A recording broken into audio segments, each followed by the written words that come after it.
ஒரு சிறிய கிராமத்தில் ஒரு தாய் தனது ஒரே மகனை பெரிதாக கனவுகளோடு வளர்த்தாள். அவளுக்கு வாழ்க்கையில் இருந்த ஒரே ஆசை, மகன் படித்து ஒரு பெரிய மனிதராக வேண்டும் என்பதே. தினமும் வயலில் வேலை பார்த்து வந்த பணத்தை சேமித்து அவனுக்கு கல்வி கற்பித்தாள்.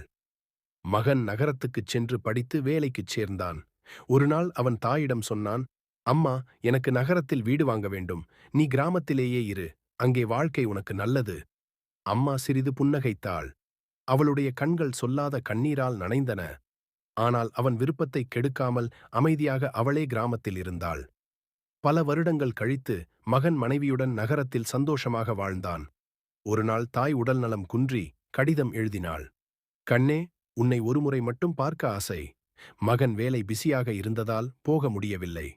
சில நாட்கள் கழித்து தாய் இறந்து போன செய்தி அவனுக்கு தெரிய வந்தது. அவன் ஓடிச் சென்று பார்க்கும்போது தாயின் கைகளில் இன்னும் அவனை எதிர்பார்த்த கடிதமே சுருண்டு கிடந்தது.